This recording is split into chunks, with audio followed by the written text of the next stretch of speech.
Salut, c'est Fish, il est 8h30, on est le 13 novembre et on se retrouve pour une session 3 heures, une session. Le concept est bien simple, je me renseigne auprès de sponsors ou d'affiliés de chez une marque, je demande leurs conseils et j'ai pêché avec 3 leurres de leur marque pour une seule session. Donc avec moi j'ai pris 3 leurres de la marque Safadjir, je vais vous le montrer tout de suite. Alors avant tout je tiens à vous préciser, aujourd'hui il y a 30 km/h de vent, il fait pluvieux, il fait vraiment pas bon et donc du coup ma bande son ne risque pas d'être terrible. C'est pour ça que je commence ma vidéo un peu plus loin du bord de l'eau que d'habitude, parce qu'ici je suis un petit peu à l'abri du vent. Donc je vais faire de mon mieux pour la qualité du son, mais je ne vous promets rien. Et voilà, le Slender Scoop qu'on m'a conseillé en 11 cm. Le T-Tail, je pense, Minnow, un truc comme ça, j'ai un peu oublié le nom, en 8 cm ou 9 cm, quelque chose comme ça. J'ai reçu un petit leurre bonus, une croc, la 3D Crazy Réaction Crazy Fish, un truc comme ça. Donc voilà, j'ai une croc en plus avec moi. Là, le but de la session, c'est 3 leurres, une session. Donc 1, 2 et 3 normalement. Et j'ai un leurre bonus. Donc pendant ma session de 3 heures, j'ai le droit de pêcher uniquement avec ces leurres-là. Et c'est bien simple, pour me limiter à la tentation, j'ai pris uniquement ces leurres-là avec moi. C'est-à-dire aussi que si je viens à casser et que je perds tous mes leurres, fin de session, retour maison. Enfin plutôt là, ça va être beau travail. Bon, vous avez compris l'idée. Allez, on se retrouve sur le premier lancer. Je décide de prendre un leurre blanc. Je l'ai pombé sur une TP de 7 grammes pour bien ressentir le fond dû au vent. On va voir ce que ça a donné. Ici je suis un petit peu à l'abri du vent, donc ça ne me dérange pas trop de commencer ma session ici. Premier lancer, on va voir ce que ça a donné. Juste avant, j'ai regardé un petit peu.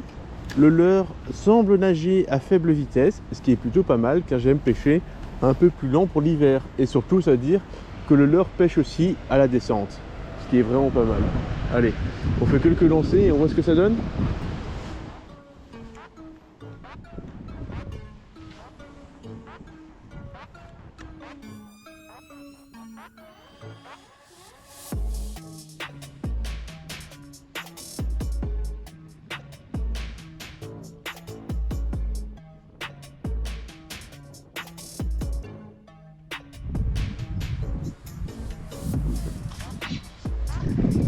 J'ai cru que c'était une tape, c'était une branche. Donc je vais partir sur le Slender Scoop et je viens de remarquer un truc. Donc le Slender Scoop, les avantages et les inconvénients. Bon, alors je sais pas si c'est un vrai avantage ou un inconvénient, c'est qu'ici, je sais pas si on l'entend, il y a un petit rattle dans le leurre qui fait un peu de bruit, qui fait un peu plus de bruit. Ça peut faire peur comme ça peut attirer le poisson, donc à voir. Et je viens de voir qu'il y a aussi, il est prévu pour monter en texan, donc ça tombe bien. Et en plus je pense que j'ai choisi la bonne taille de texan pour aller avec le leurre. Donc là je passe en montage kickback rig et je change de profil de leurre parce que c'est un profil très effilé que ce leurre propose.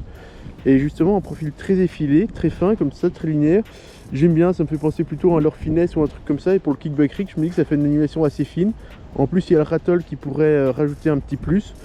Donc pour le moment j'en suis assez pour ce leurre. On va voir ce que ça a donné dans les faits. Plus loin possible. Voilà.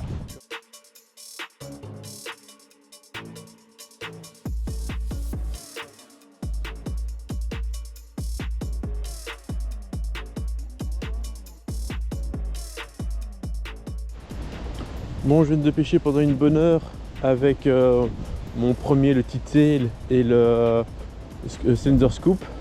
Donc sur mon montage kickback rig et ATP classique.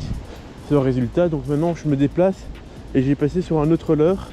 Vu que j'ai reçu comme troisième leurre la crayfish de chez Safadjir toujours, ben, je vais le considérer comme mon troisième leurre. J'ai oublié d'utiliser le Cannibal Crab que j'ai déjà utilisé et que j'ai déjà validé. Donc j'ai un peu plus confiance en lui. Donc j'ai plutôt utilisé ceci. Par contre je triche quand même un petit peu parce que j'utilise un leurre avec une palette ici.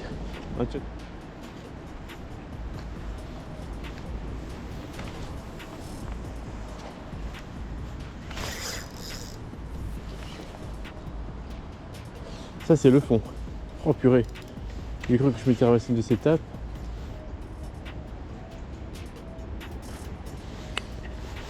Ah.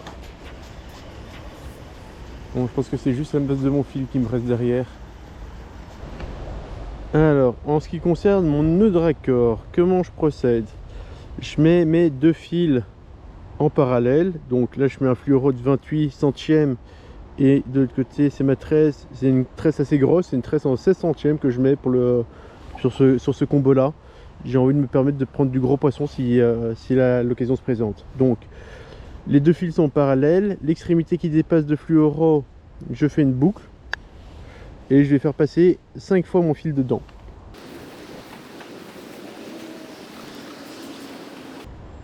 Une fois que je l'ai fait passer 5 fois dedans, je mouille le fil. Et une fois que j'ai mouillé le fil, je tire sur mon fluorocarbone, un petit peu sur ma tresse et un petit peu sur mon fluorocarbone, juste pour resserrer légèrement le nœud. Le but n'est pas de le serrer définitivement. Donc, et du côté tresse, une fois que c'est fait, on fait la même chose. On fait avec l'extrémité qui dépasse une boucle, voilà.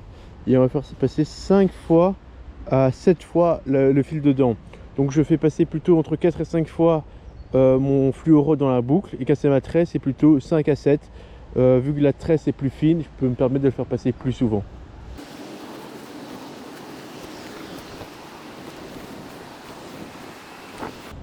Une fois que c'est fait, pareil de l'autre côté, je mouille. Voilà, une fois que mon nœud est mouillé, je serre. Pas définitivement encore une fois. Maintenant, je vais tirer sur les deux extrémités de mon fil que je garde, donc pas les extrémités que je vais couper, donc les extrémités de mon fil que je vais garder. Je tire du côté fluoro et du côté tresse. Je resserre, tac, et après je serre un petit peu de tous les côtés. Donc je vais serrer un coup l'extrémité, un coup l'autre extrémité. Hop, et donc voilà, j'ai un nœud ici qui est bien solide, et donc maintenant il me reste plus qu'à couper les excédents de fil. Donc pour le fluoro, c'est pas compliqué. Yep. Je viens couper le petit excédent, le surplus de fil dans ma poche. Et maintenant pareil pour le fluoro, pour la tresse. Alors la tresse c'est un peu plus compliqué. Alors je sais pas si vous voyez, mais ici j'ai une part de ciseaux où il y a des petites mailles. C'est sur cette partie là que je coupe ma tresse, c'est beaucoup plus facile. Hop. Et je le fais en 2 fois en général, voire 3 fois pour arriver à m'y reprendre correctement. Hop, hop là. Et pareil, une fois que j'ai coupé ma tresse, je la mets dans ma poche, le surplus. Alors récemment j'avais une théorie comme quoi les poissons étaient sur les pentes. Et là ça tombe bien, à ma droite j'ai une pente. Donc je vais faire 2-3 lancers avec ce petit minot à la pente. Je voulais la pêcher au début avec mon autre leurre que je viens de perdre. Donc c'est pas grave, on va quand même pêcher un petit peu cette pente un petit peu rapide. Et ce qui est bien, c'est qu'ici je suis quand même à l'abri du vent comme je le pensais. Donc ça c'est vraiment plutôt pas mal. Hop. Je vais même du coup peut-être un peu plomber lourd. Mais bon, au moins comme ça je ressentirai correctement le fond. Bon, j'aime bien la pente ici, c'est une pente douce avec un peu de cailloux, donc un petit peu de cache. Par contre la pente est vraiment très douce et je suis quasi totalement à l'abri du vent. Donc on va retirer ma TP de 7 grammes que je pense trop lourde. On va passer sur l'autre leurre. De toute façon l'eau est encore relativement claire et ça c'est un coloris relativement naturel, ça peut rajouter un petit peu de cache. Et ce qu'on va faire du coup, c'est mettre une TP de 5 grammes à la place de ma TP de 7 grammes. Il nage bien, je sais pas si vous le voyez correctement, mais ça nage plutôt bien. Allez, on fait un petit lancer, 2-3 petits lancers ici, puis on va continuer à s'avancer hein, vu que je veux pas trop traîner.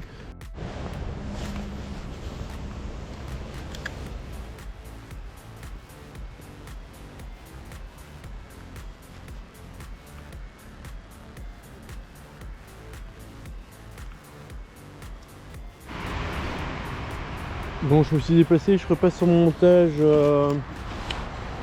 kickback bien plombé. On va pouvoir lancer bien loin cette fois-ci, quasi en face. Et on va pêcher en linéaire continu, en grattant le fond, en espérant avoir une tape. Allez, je change de montage, je passe sur l'accro, mais cette fois-ci en montage Carolina. Je vais pas chercher aussi loin, je vais vraiment essayer de pêcher la pente et la cassure.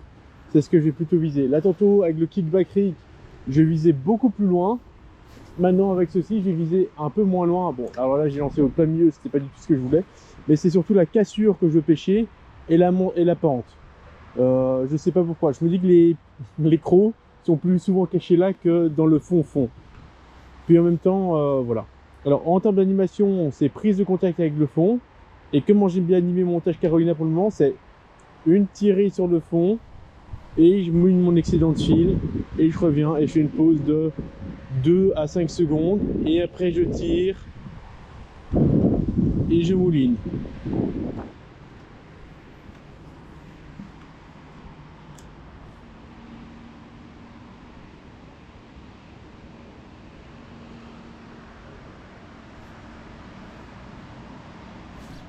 Ah! Non, ça a coupé! Ah, j'ai senti une tirée, je me suis fait couper. Mon plomb... Ah, je me suis fait couper au plomb, putain! J'ai senti une petite rafale, comme c'était une gobie, comme ça.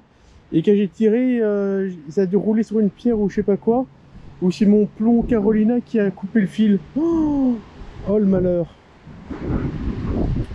Oh purée, je suis deg.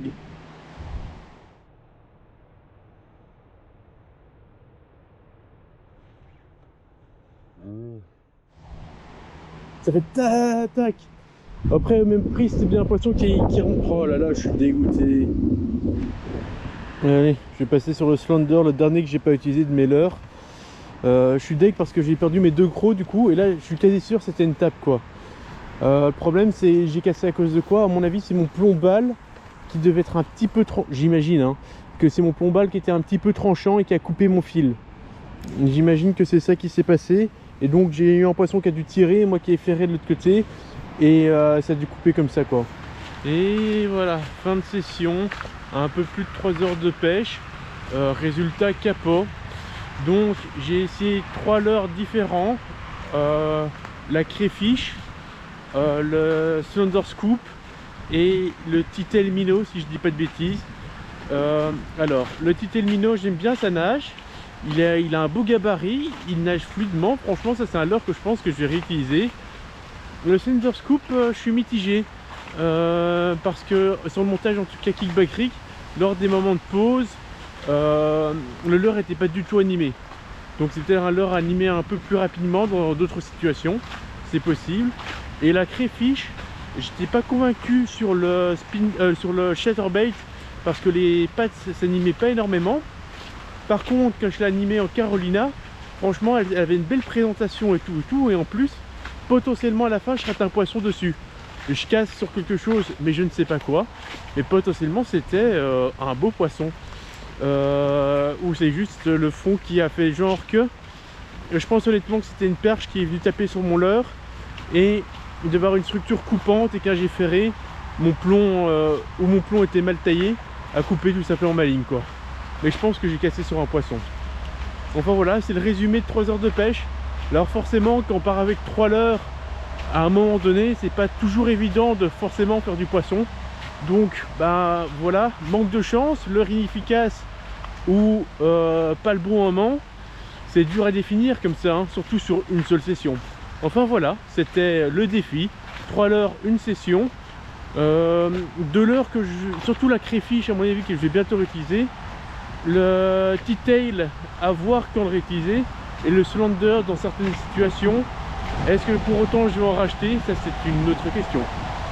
Enfin voilà, je vous laisse maintenant avec Donavan Moreau avec qui j'ai discuté un petit peu pour le choix et la sélection des leurres.